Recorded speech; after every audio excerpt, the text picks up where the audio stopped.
Bismillahirrahmanirrahim. Assalamualaikum warahmatullahi wabarakatuh. Teman-teman sekalian, Allah Subhanahu wa taala berfirman di dalam surat Al-Fajr, "Ya ayyatuhan nafsul mutmainnah, irji'i ila rabbiki radiyatan mardiyah." Wahai jiwa yang tenang, kembalilah engkau kepada Rabbmu dalam keadaan ridho dan dalam keadaan diridhoi. Hari ini kita akan bahas tentang masalah belajar ridho.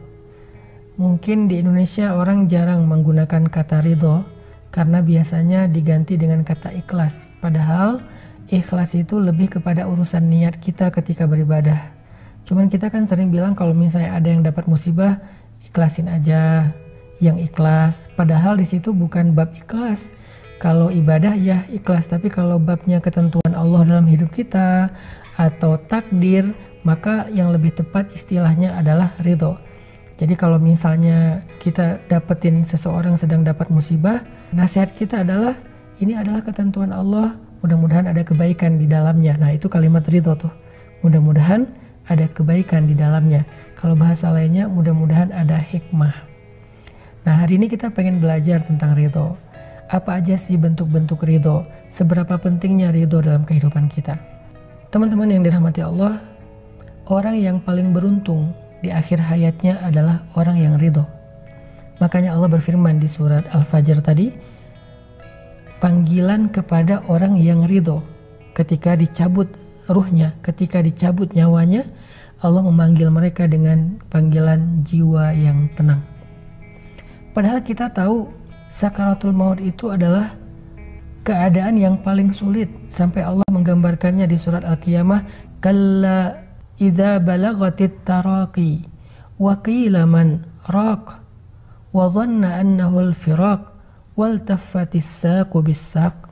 Itu gambaran tentang keadaan orang ketika sakaratul maut, ketika ruhnya tersedak sampai ke tenggorokan. Tiba-tiba ditanya siapa yang bisa menyembuhkan kamu hari ini. Dia langsung menyadari udah gak ada lagi yang bisa menyembuhkan dia, dan dia mulai ngerti wa dhanna annahu al-firaq, itulah waktu perpisahan. Dia hanya bisa menatap wajah keluarganya yang dia sayangi, dia cintai untuk terakhir kalinya, dan setelah itu dia akan meninggalkan mereka semuanya. Wal taffatis saqu bis-saq, tiba-tiba betisnya jadi bertaut menahan rasa sakit yang luar biasa. Dalam kondisi seperti itu, ternyata ada orang yang sangat beruntung. Siapa mereka? Orang yang Allah panggil dengan kalimat ya ayyatuhan nafsul mutmainnah. Mau meninggal, nyawanya sudah berada di tenggorokan, taubat udah gak diterima, dia harus berpisah dengan semua yang dia cintai di dunia, harta, keluarga, dan seterusnya. Tapi dia termasuk orang yang bisa tenang menyambut kematian. Mutmainnah, hatinya tenang, wajahnya berseri-seri. Siapa mereka? Mereka adalah orang yang radiyatan, orang yang ridho, orang yang selalu menerima ketentuan Allah selama hidupnya. Itu pentingnya sifat ridho. Terus lawannya ridho itu apa? Lawannya ridho itu adalah kufur. Dia protes gitu dengan ketentuan Allah. Ya Allah, kenapa saya yang diginiin? Ya Allah, apa maumu? Ya Allah, engkau tidak adil. Itu kalimat-kalimat orang yang kufur dan tidak ridho dengan ketentuan Allah Subhanahu wa taala. Memang ada yang kufur nikmat, tapi kalau ini bukan kufur nikmat, kufur takdir, kufur terhadap ketentuan Allah. Sehingga kalau dia menghabiskan usianya dengan protes, mempertanyakan ketentuan Allah, keputusan Allah, kehendak Allah, kenapa saya kayak gini, kenapa pasangan saya kayak gitu, kenapa hidup saya kayak gini, maka ketika akhir hayatnya dia menjadi orang yang paling gelisah dan menjadi orang yang paling tersiksa saat sakaratul maut. Tidak tumakninah, tidak ya ayyatuhan nafsul mutmainnah. Jadi salah satu di antara keistimewaan ridho itu adalah melahirkan tumakninatul qalb, rasa tenang di hati kita. Kalau kita ridho dengan semua ketentuan Allah, hati kita itu akan merasa tenang dan bahagia. Gak ada hal yang mengusik perasaan kita atau yang membuat kita merasa gak nyaman. Kenapa? Tumakninah, tenang, kita terima dengan semua ketentuan Allah. Lalu gimana caranya biar kita bisa tumakninah, biar kita bisa tenang, bisa bahagia dengan ridho ini? Karena nggak semua yang terjadi itu kita bisa terima, nggak semua terjadi itu kita ngerti. Gimana biar kita bisa ridho? Caranya adalah berbaik sangka kepada Allah Subhanahu wa taala. Gimana cara berbaik sangka kepada Allah? Katakan untuk diri kita sendiri, la'allahu khair. Mudah-mudahan di dalam ketentuan ini ada kebaikan. Mudah-mudahan ada kebaikan. Mudah-mudahan ada kebaikan. Kata kebaikan inilah yang kita ucapkan berkali-kali agar kita selalu yakin Allah itu nggak pernah pengen menzalimi hambanya. Allah tuh nggak pernah pengen ngeprank hambanya. Allah tuh nggak pernah pengen cuman harkosin hambanya, ngasih harapan kosong. Enggak. Allah itu la yukhliful mi'ad, nggak pernah ingkar janji, nggak pernah harkos, nggak pernah PHP. Allah itu nggak pernah bidzallamin lil abid. Allah tuh nggak pernah zalim kepada hambanya atau suka ngerjain hambanya, ngeprank hambanya, nggak pernah. Jadi kalau ada satu ketentuan Allah yang menurut kita kayak sesuatu yang nggak kita inginkan tapi terjadi dalam hidup kita dan kita pengen ridho, katakan saja la'allahu khair, mudah-mudahan ada kebaikan di sini. Sehingga dengan kita katakan mudah-mudahan ada kebaikan di sini, kita sudah berbaik sangka kepada Allah Subhanahu wa taala. Dan Allah persis seperti apa yang kita persangkakan. Ana inda dhanni abdi bi, kata Allah dalam hadis qudsi, aku tergantung prasangka hambaku kepadaku. Kalau engkau berprasangka baik kepadaku, maka engkau mendapatkan apa yang engkau persangkakan. Itu cara ridho. Katakan la'allahu khair, mudah-mudahan ada kebaikan di sini.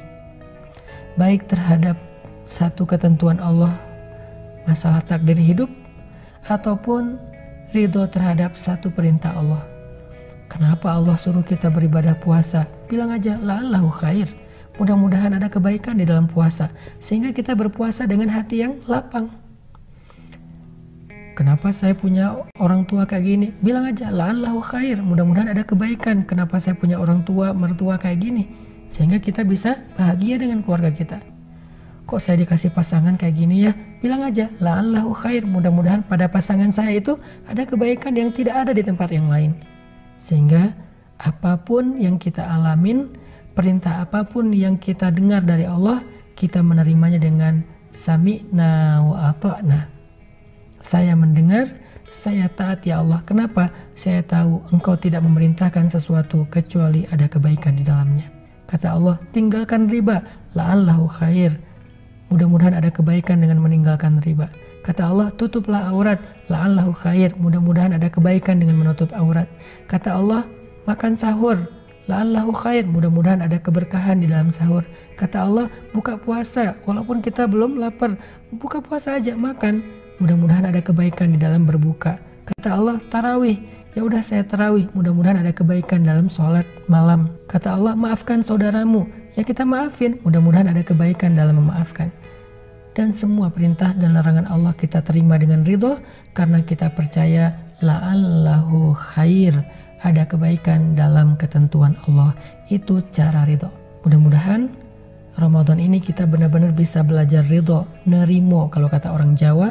Apapun ketentuan Allah dalam hidup kita, apapun perintah dan larangan Allah dalam syariat kita, kita terima aja. Kenapa kita terima? 1, supaya hati kita tenang, gak banyak protes. 2, karena kita percaya Allah gak nyuruh sesuatu kecuali di dalamnya ada kebaikan. Allah gak ngelarang sesuatu kecuali di dalamnya ada keburukan. Allah gak memberikan satu takdir kecuali melalui takdir itu ada kebaikan yang besar bagi kita. Fa inna ma'al usri yusra, inna ma'al usri yusra. Bersama dengan keburukan ada kebaikan, bersama dengan kesusahan ada kemudahan. Barakallah.